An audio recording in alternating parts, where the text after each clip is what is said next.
hands of every single one of us. Tonight I want you to know why these actions are being taken and what more needs to be done. We're in the middle of a global and national emergency, a pandemic, the likes of which none of us have seen before. So far, the number of cases in Ireland has been relatively small. However, we believe the number will rise to 15,000 cases or more by the end of the month and rise further in the weeks thereafter. The vast majority of us who contract COVID-19 will experience only a mild illness, but many will be hospitalised, and sadly some people will die. We can't stop the virus, but working together we can slow it in its tracks and push it back. We can, as you've heard by now, flatten the curve, but only if everyone takes sustained action. Nothing less will do. We all need to take steps to reduce close human contact. That's how the virus is spread. Not just at public gatherings or in public places, but also in our own homes, places of leisure and places of work. Large public gatherings are cancelled. All pubs and bars are shut. And we've asked people to curtail or cancel social gatherings like parties, weddings and other celebrations. I know these choices won't be easy, but they are necessary. And more will be required in the coming weeks to reduce the spread of the virus. At all times, we will be guided and take the expert advice from our public health emergency team, led by the Chief Medical Officer. We will always put your life and your health ahead of any other concern. All resources that we have, financial and human, are being deployed to serve this great national effort. We're watching what's happening around the world, and we will learn from the experience of other countries affected by COVID-19 before we were, what works and what doesn't. We know the best strategies focus on testing and contact tracing and social distancing, so that's our strategy. We will keep our essential services, supply chains and utilities operating. Many of you want to know when this will be over. The truth is, we just don't know yet. This emergency is likely to go on well beyond March 29th. It could go on for months into the summer, so we need to be sensible in the approaches we take. We will deploy our full resources to ensure that essential shops, workplaces and public transport can continue to operate. People will still need to buy goods and avail of personal services in the weeks and months ahead. However, to do so, we'll need your cooperation and that of business and industry to make social distancing workable. This may mean changing how you do your business, but we will work with you to find safe and creative ways to do exactly this. It may mean adjusted opening hours, staggering breaks, phone calls and video conferences rather than meetings, and if possible, working from home. It will mean avoiding unnecessary journeys, shopping online from local businesses, and getting things delivered rather than physically going to the premises. In short, we're asking people to come together as a nation by staying apart from each other. The most basic messages of washing your hands properly and practicing good hygiene around sneezing and coughing are still the most important. And if you have a new cough that isn't going away, or a high temperature or both, stay at home, phone your doctor, and a test will be arranged for you within a few days. At a certain point, we will advise the elderly and people who have a long-term illness to stay at home for several weeks. We're putting in place the systems to ensure that if you are one of them, you will have food, supplies, and are checked on. We call it cocooning, and it will save many lives, particularly the lives of the most vulnerable, the most precious in our society. I know it's going to be very difficult to stay apart from our loved ones. Most grandparents just want to give their grandkids a hug and a kiss around about now. But as hard as it is, we need to keep our physical distance to stop the virus. Technology can help too. Check in with your loved ones on Skype or FaceTime and promise them that you'll see them again soon. We've already seen our fantastic community spirit spring into action. Phone your neighbours, see if they need help, and make sure that those who are living alone are not left alone. To all the young people watching, I know you're probably a bit bored and fed up by now. You want to see your friends. You might even be wishing you were back at school tomorrow. But you're going to have to wait a while longer for that. And I hope you remember that this time is tough on your parents as well. So I'm asking you to ask your parents at least once a day what you can do to help them.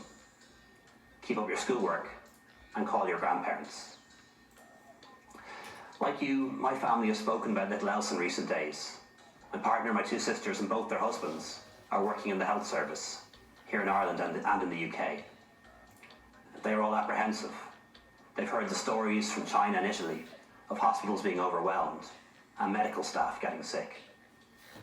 I'm so proud of them all. Not all superheroes wear capes. Some wear scrubs and gowns.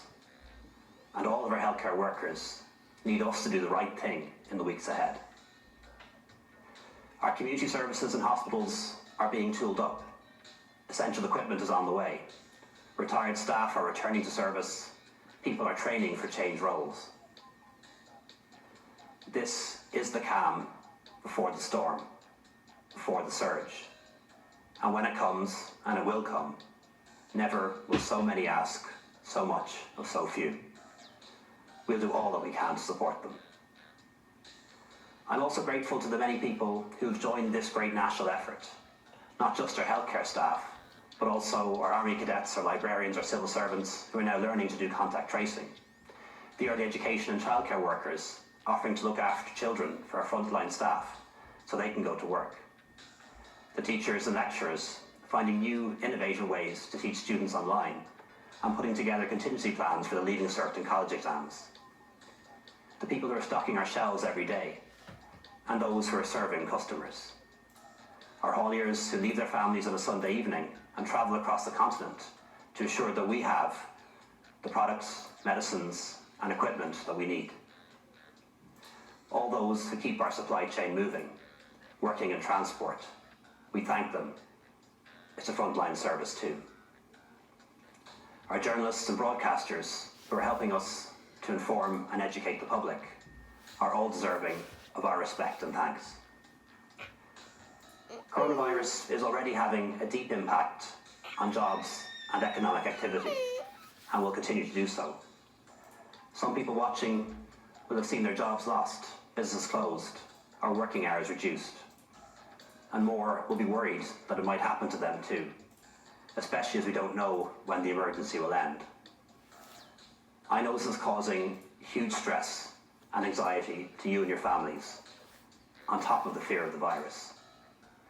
While we don't have all the answers now, we are doing and will do all we can to help you through the time ahead. You'll receive income support as quickly and efficiently as possible.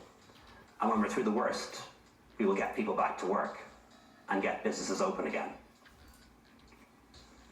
Everyone in our society must show solidarity at this time of national sacrifice. For those who've lost their jobs and have their incomes reduced, there will be help and understanding from those who can give it, particularly the banks, government bodies and utilities. We went into this crisis with a strong economy and the public finances in good order. We have the capacity and credit rating to borrow billions if we need to, and I'm confident that our economy will bounce back.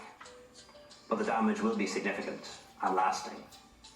The bill will be enormous, and it may take years to pay it. The government's already signed off on a €3 billion package for health, social welfare and business, and will take further action as needed. Tonight I know many of you are feeling scared and overwhelmed. That's a normal reaction, but we will get through this, and we will prevail. We need to halt the spread of the virus, but we also need to halt the spread of fear. So please rely only on information from trusted sources, from government, the HSE, the World Health Organization, and from the national media. Please don't forward or share messages that are from other unreliable sources. So much harm has already been caused by those messages, and we must insulate our communities and the most vulnerable from the contagion of fear. Fear is a virus in itself. Please take regular breaks from watching the news and media and consuming social media. Constantly scrolling on your phone or obsessively following the latest developments isn't good for anyone. Look after your mental health and well-being, as well as your physical health. Tonight, on our national holiday, I want to send a message around the world. We are in this together. To the people of China, Spain and Italy, who've suffered untold heartbreak and loss, we are with you. To everyone who's lost a loved one to this virus, we are with you. To all those living in the shadow of what is to come, we are with you. Viruses pay no attention to borders, race, nationality or gender. They are the shared enemy of all humanity, and so will be a shared enterprise of all humanity that finds a treatment and a vaccine that protects us. Tonight I send a message of friendship and of hope from Ireland to everyone around the world. Láithreacha póric anadíobh, EOI.